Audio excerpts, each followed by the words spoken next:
So we're living in funny times, and a lot of people in business are struggling with recruitment right now.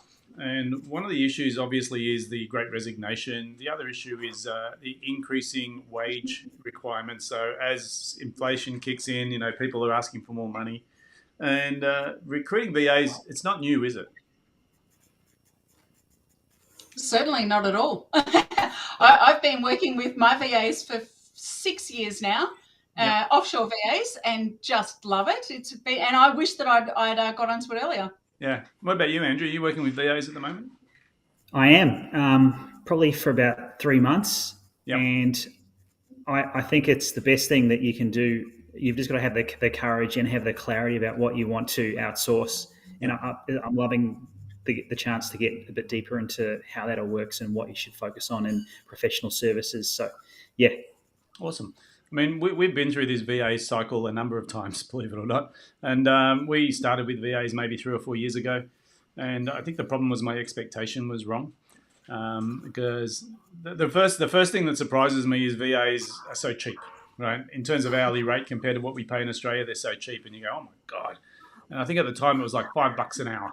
You can get a VA for $5 an hour. And it was like, well, let's go, bring them on. And the expectation was that they would just jump in and replace someone who we're paying $25 an hour for. We failed, and we failed abysmally. And I suppose we went away from that, but we came back to it with a much more clearer picture of what we were looking for.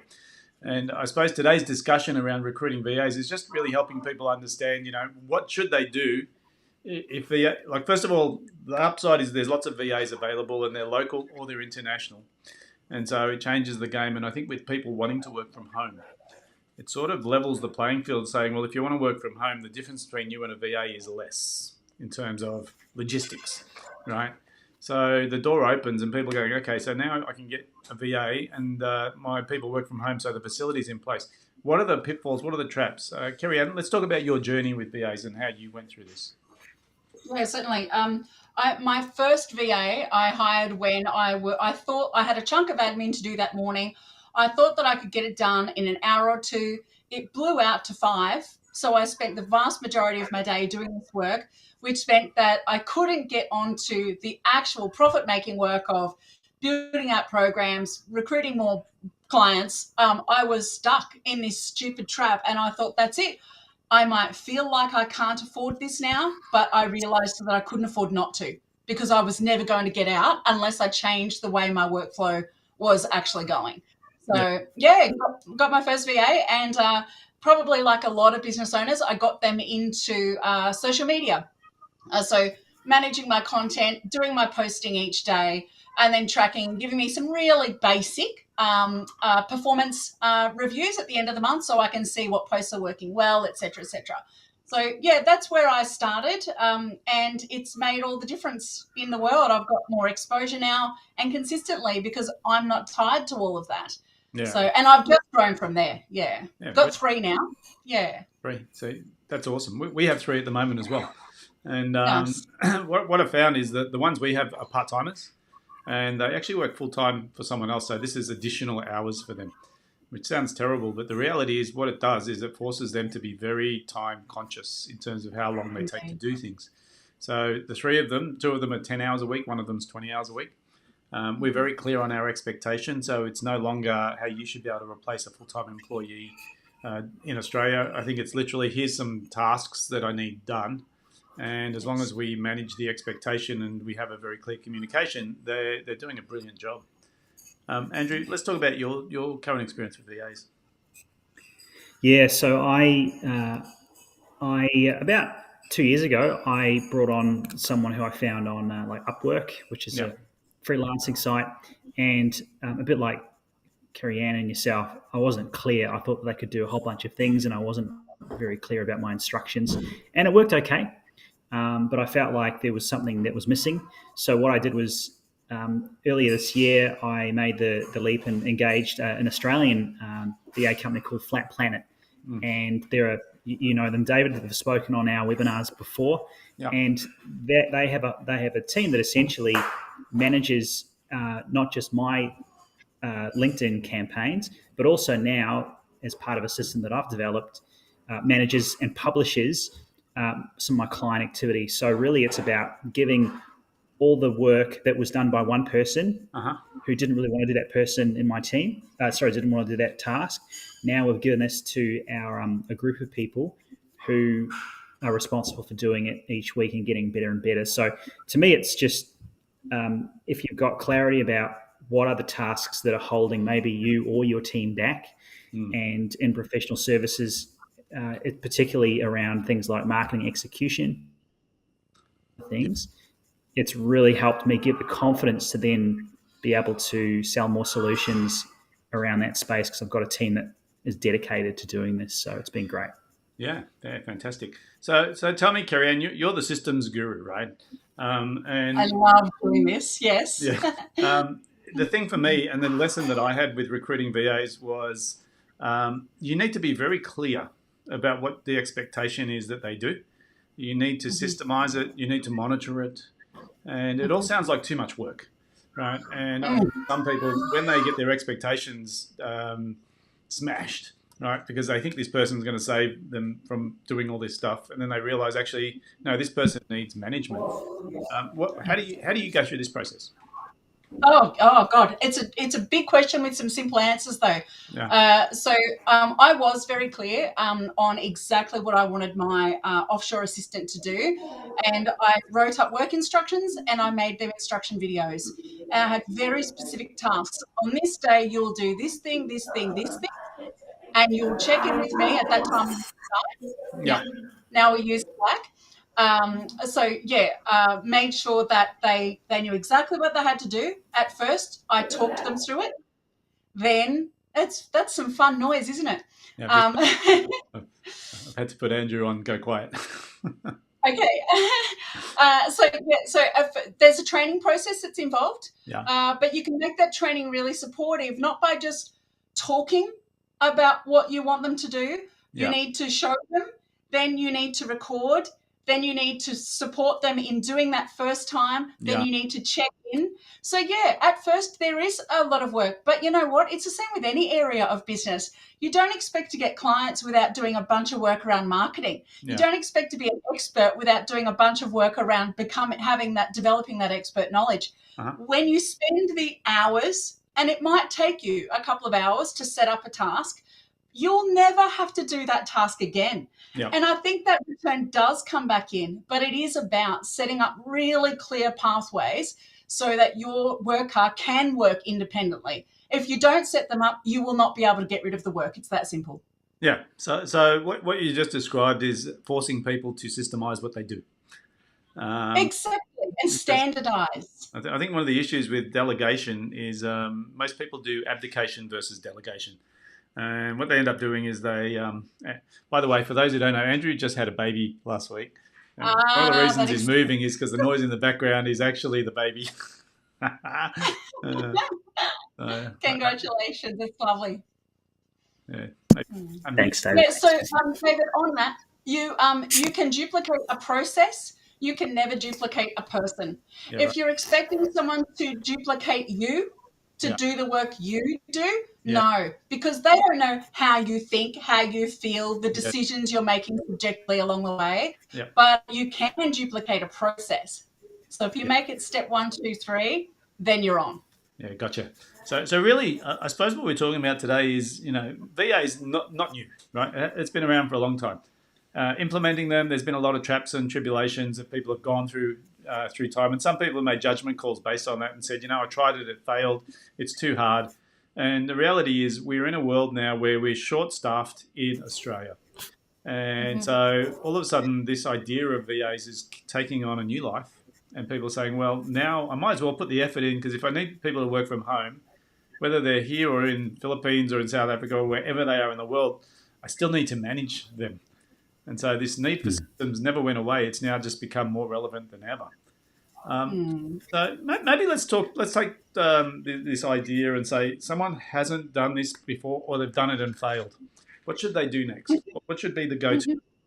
Maybe Andrew, we'll just hear from you. What do you think people should be doing first? Unless he's frozen, which is quite possible. He's frozen. Kerry Ann, let's go to you. Oh, you've asked two questions in one, David.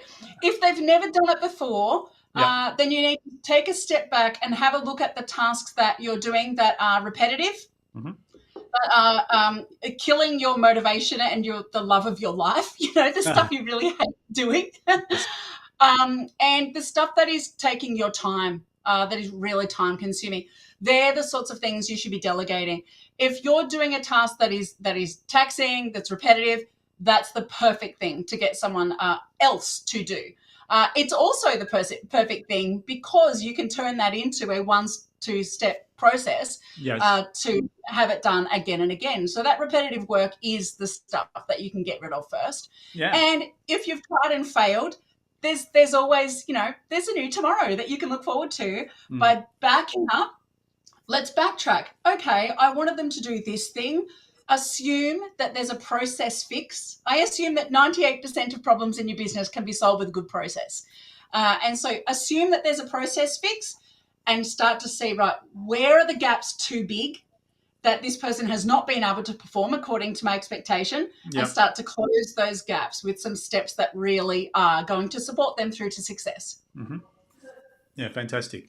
So, Andrew, I'm not sure where we lost you, but we were talking about the first steps for people who have either tried this before and failed, or are just scared shitless, excuse my terminology, because it's there's security issues, there's culture issues, there's someone across the world that can get hacked, all these sorts of things.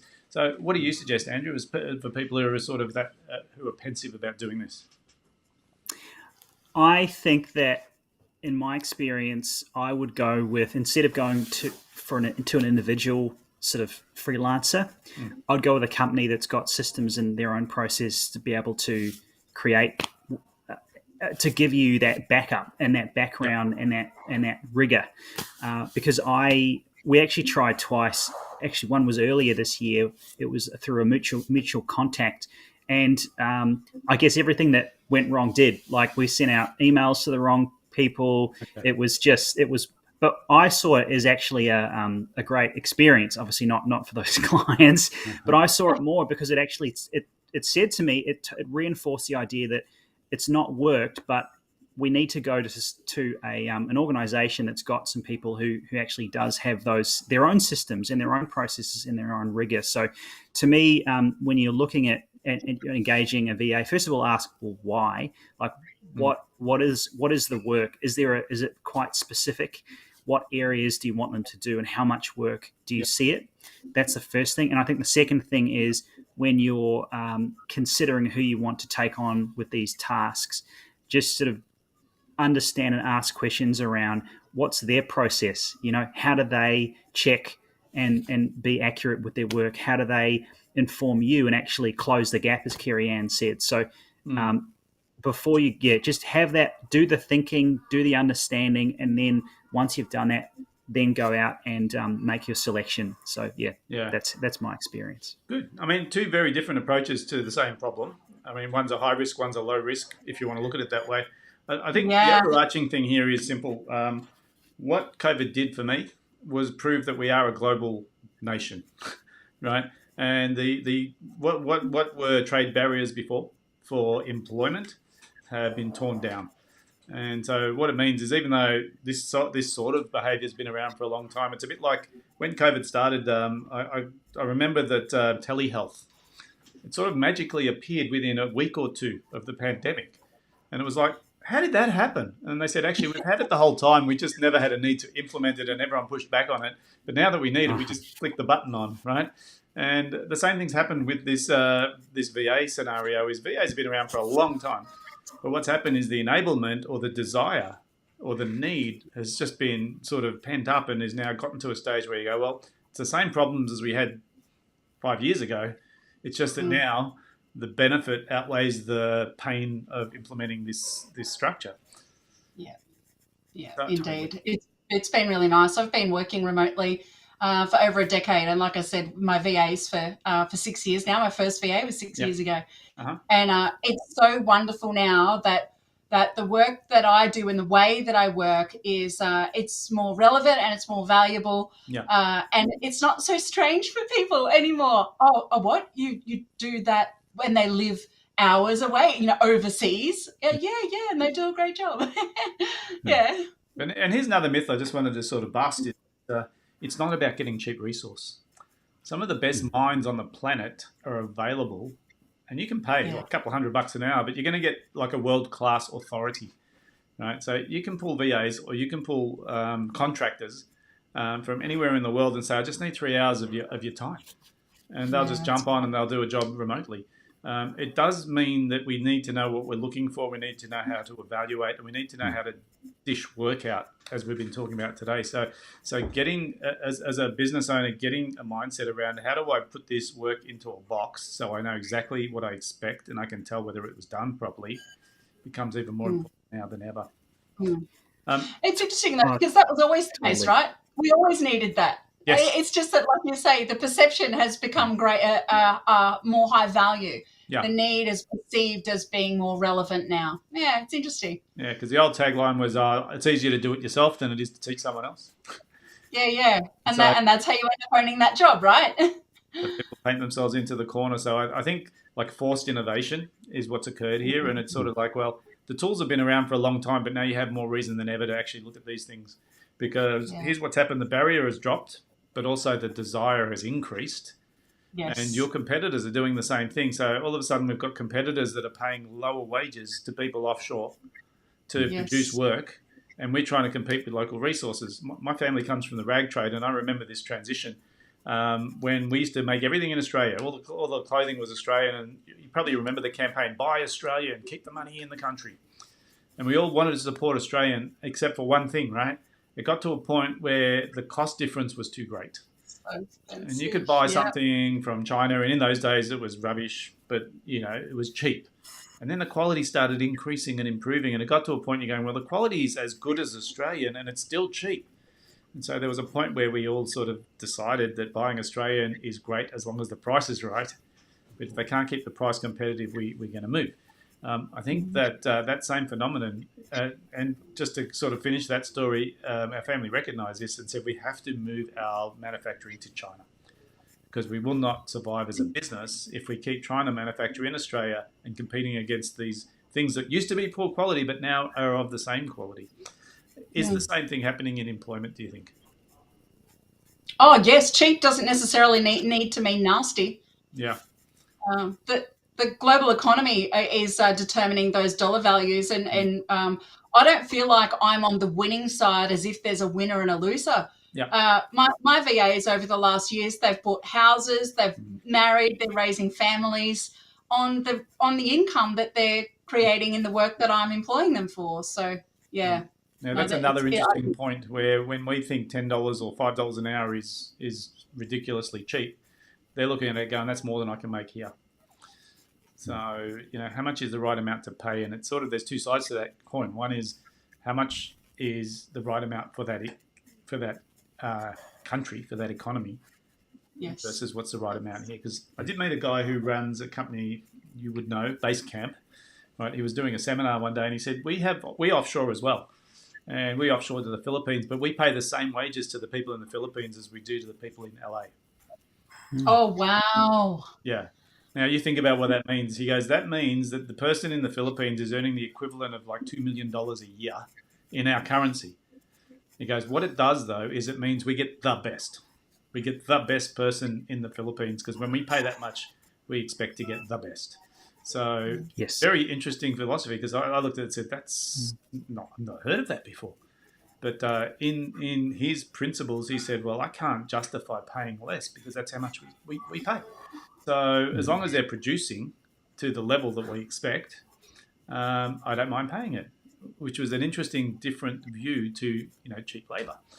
So I think it's funny because people get paid what they're worth. I'm a big believer in that. And if you're not getting paid what you think you're worth, there's a disconnect between who's paying you and what you think. So I'm not saying who's right or wrong here. All I'm saying is there's a disconnect. Now, when we start moving into global economies, as we're talking about, there is disconnects. Okay, and this idea of paying people less because they're in the Philippines, that's probably viable right now. But as the economies start to merge, I think that's going to become less and less difference. That is so true. That's a very interesting speculation, because yes, the demand, it's a supply and demand question, isn't it? As soon as the demand exceeds the supply, then there's a flip of the table as to what's worth what. Yeah, the price goes up, right? Because all of a sudden Yes. we can't find people in the Philippines because they're all being taken for $10 an hour, let's say, arbitrary. And I want someone from the Philippines. I'm willing to pay 20 because that's still cheaper than local. So what happens, right? If you play that out, the value of the wages does go up. So supply and demand is a big player in this. I suppose today's message is really, should I consider VAs as part of my growth strategy for my business? And if I do, what are the things I need to look out for? So if you were going to summarize that question in a couple of short statements, how would you do that? Maybe we'll start with Kerry Ann, because Andrew's got lots of things happening behind him today.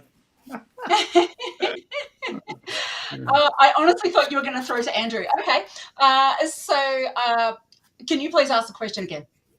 The question was, if you could summarize what do people need to be, what's the perspective people need to have right now? Right. Okay. Yeah. And look, VAs, to me, it's a structural shift, right? Global recruitment is happening more and more. And I think it favors the people who are willing to lean in first. What do people need to be doing in their business to get this to happen? Yes. Okay. I believe that not only do the benefits of outsourcing outweigh the risks. In actual fact, if you're setting it up properly, it makes the risk disappear. Because the sorts of risks that people are afraid to make this jump, whether you're hiring in Australia or offshore, it's still a jump, right? But people are afraid. We're going to have a communication breakdown. The work quality isn't going to be there. We're not going to have an accountability. But if the systems and processes that you set up can not only make those things disappear, you can actually create a more robust, connected culture of people that are invested and enjoying the lifestyle freedom in that remote setting than what you ever could have done in an office in the first place. Yeah. So in my mind, I think it's not a case of should I or shouldn't I. It's more a question of how am I going to do this best? Uh-huh. Gotcha. Andrew, what are your thoughts?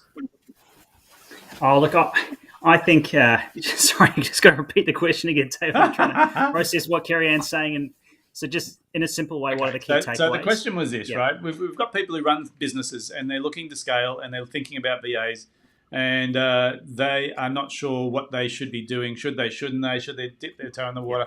I believe it's structural. It's a change that's coming. What do people need to do to prepare for this? Be clear on what you need. Yep. That's the first thing, and you're going to break. You're going to break some eggs along the way. It's whether it's we're dealing with humans. I used to be in recruitment for 10 years, and there's, it's not like we're selling a widget or hiring or bringing on something that's a physical thing.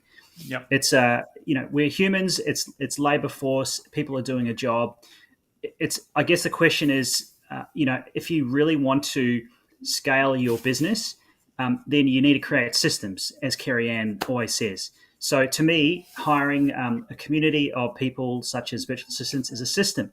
It allows you to scale quicker, maybe with a lower cost, but ultimately they're all embedded to what you want to do. So to me, I look at it as a choice of, if you want rapid growth, then consider using a VA, cohort of people. Yes. If you're a bit gun shy, then that's fine, but you're not going to grow as fast, or at least your mindset needs to shift. Yep. Because to me, it's all about the willingness to embrace something new, and VAs are new for a lot of people. Brilliant. I mean, for me, it's not if, it's when. Right? When am I going to outsource? How am I going to do it? What do I need to put in place? And everything you've talked about, we talk about this in business all the time. Create a system so people can follow the system. Because until you systemize it, you're doomed to be doing it yourself. Mm-hmm. And when we talk about scale in business, the best way to scale a business is to actually not be part of the delivery mechanism. And the only way to really do that is to be really clear on what you expect people to do. Mm-hmm. Yeah. Guys, it's been an interesting conversation. I did want to talk about this because it is a phenomenon that keeps coming up. And I feel like people are scared to enter the waters on this one. I feel that they're unsure, and I think just giving them some assurance that, all three of us are using VAs as a permanent part of our business. We know it works. It is a softly approach at the start. It's not about being gung-ho, it's about being persistent. and you can start to see how those resources can really help in producing a scalable business. So, guys, Yep. thanks so much for your time today. Really enjoyed it. And if anyone needs to reach out, we've actually managed to get your names into the boxes today, so we're one step closer to getting this to an authentic broadcast. Really appreciate your input. Thanks, Gary Ann. Great conversation. Thanks, Andrew. Thanks, David. All right. Cheers, guys.